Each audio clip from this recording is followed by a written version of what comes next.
What's up, everybody? I hope you're having a lovely day. I got an absolute banger for y'all. It's going to be 5 mistakes that I made when I first started in the gym or first started taking it seriously.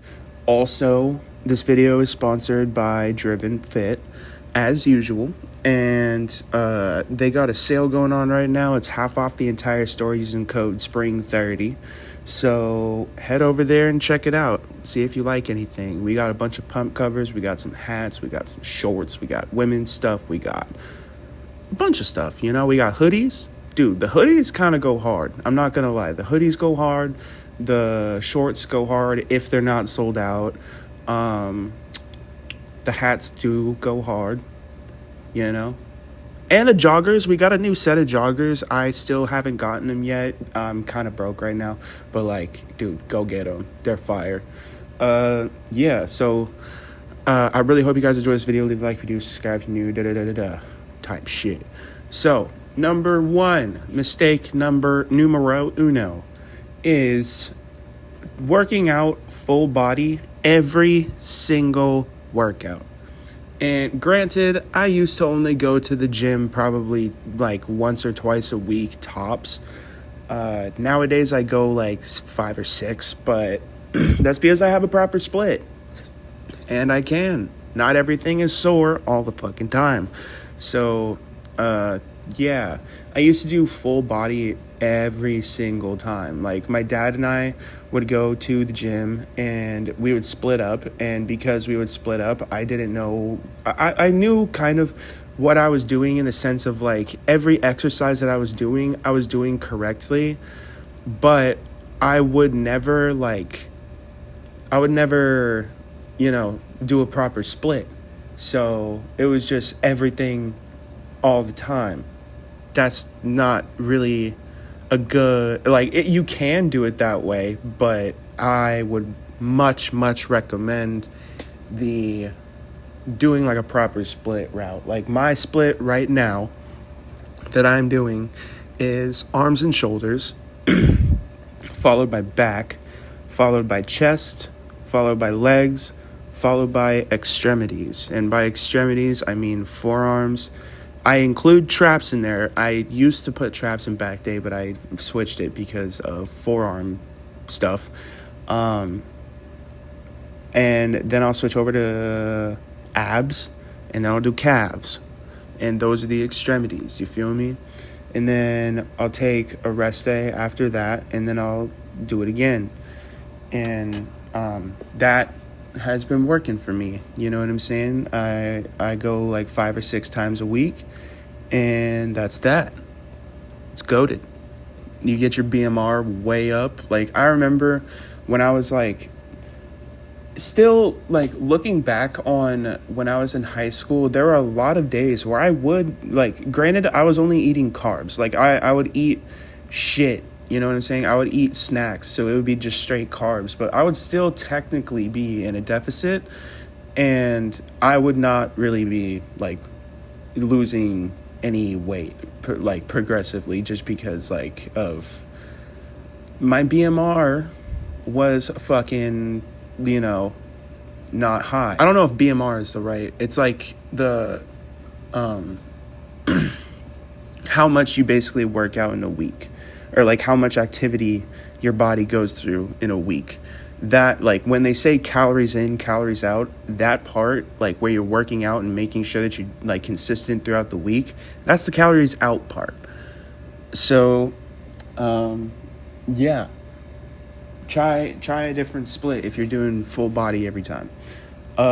Number 2, and I kind of touched on it just now, was proper nutrition. Dude, I was only eating carbs. You could ask any of my friends. I was kind of a fucking meme in our group. I used to have the worst diet out of everyone. Me and my best friend were the fat kids of the friend group. And there was a running joke about us saying that we had a statistically higher chance of becoming a math teacher because we were fat. So, yeah. And I was working out. I was playing basketball. I was playing football. I was doing all types of shit, bro. It's not like I was like super inactive. I was just eating complete shit. I'm talking corn dogs, cookie dough, hot pockets, fucking, the generic like shitty high schooler diet, that type of thing.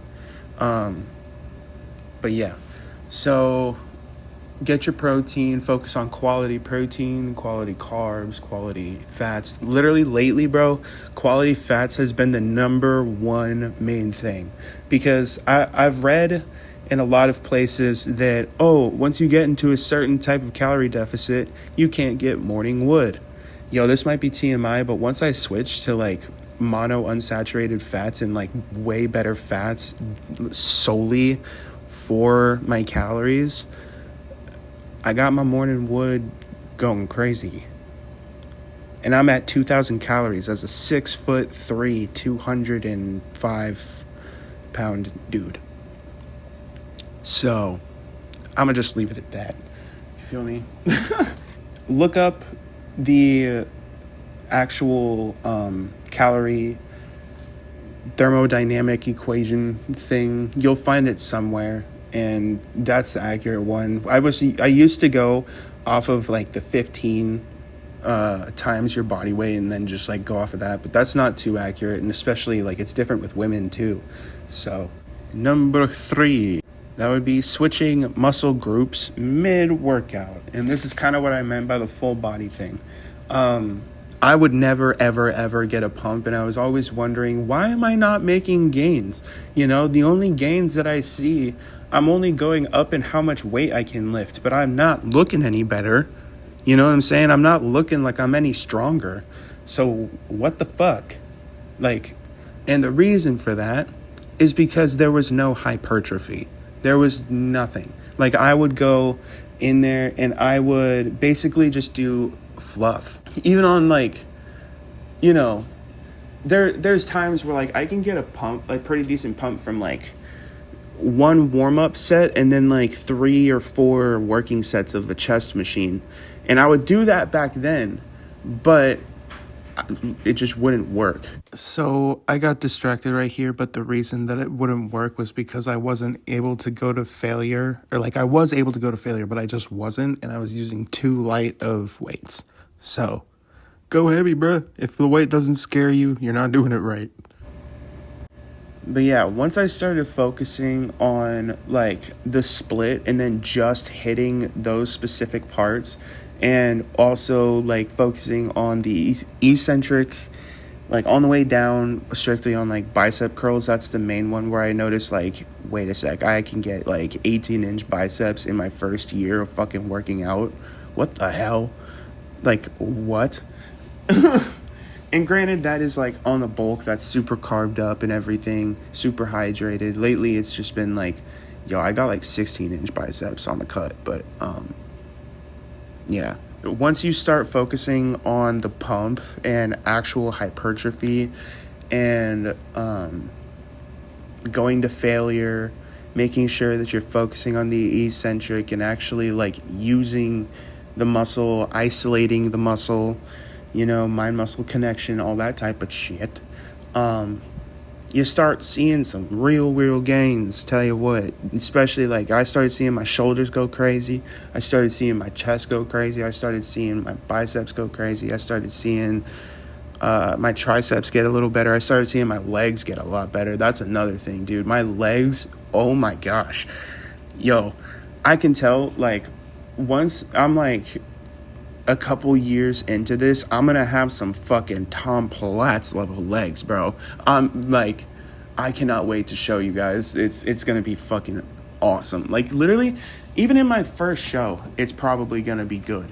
You know what I'm saying? It might not be where I could be, you know what I'm saying? But I got some fucking quads, yo. And I got some hamstring, and I got some glute. Well, my hamstrings actually could use a little work, but yeah, focus on the hypertrophy. Number 4 is, I forgot, one second, let me check the list. Dude, working out fasted sucks. That's another mistake that I made. Doing cardio fasted is kind of a different story, but working out fasted is complete shit. You're gonna basically run off of just protein and like a little bit of like energy from your fat, and that's really like all you're gonna do. Always get a tiny bit of protein and carbs in before a lift, just because it's like you're not gonna replenish off of fucking like 50 grams of carbs, dude. I hate to break it to you, but dude, you need to run off of carbs. Your body makes carbs on its own. That's how like much of a necessity they are. Your lift is going to be a ton better. Your energy is going to be a ton better. You're going to get more reps in. Yeah, you're not going to replenish off of fucking 50 grams of carbs, especially not as like a even semi-advanced lifter. Promise. Eat your carbs, man. Have a little Rice Krispie before the goddamn gym, you know? So, yeah. Next up on the list. Dude, this one is actually kind of bigger for me, especially because I used to do it a lot. And that's relying on supplements. Dude, I used to take a metric fuck ton of these things, man. I used to take, like, I'll try and put up a Snapchat memory of like a video of me just like being like, oh, I got my supplements, man. I used to take like damn near that entire fucking bag, dude. It was not good. Like my stomach lining was probably fucked. And the reason for it was because like I hadn't fixed my diet yet. And the only thing that I was trying to do back then was just work on my mental health, which like I'm still, trying to do. But like I was taking a lot of stuff. I would take a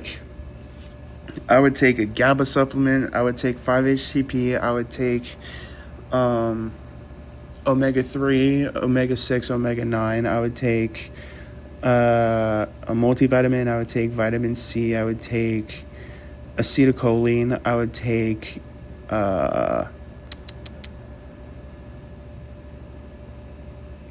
I would take valerian root. I would take St. John's wort. I would take a bunch of different ones, dude. You could probably tell from the bag, but like, yeah, it was not good. So, yeah. But I'm running out of time, so that was the last one on the list. These are my top 5 mistakes that I made. Do not rely on supplements, bro. Whatever you're getting in your supplements, look up online which foods have it in high amounts and fucking eat them. It's that simple. Like, I'm being so for real. I stopped taking an omega-3 fucking supplement, and that was like my main one, and I just started eating tuna, and it works wonders. So, yeah. I hope you guys enjoyed this video. Leave a like if you did. Subscribe if you're new. Hit the notification bell. Go over to Driven and use code SPRING30 again for 50% off the whole damn store. And yeah, I'll catch you guys later. Peace. Pode 10, na firma do pode 10, na firma do pode 10, rola muita putaria, novinha então capa, capa, capa, capa, capa, capa, capa, capa, capa, capa, novinha então capa, treta.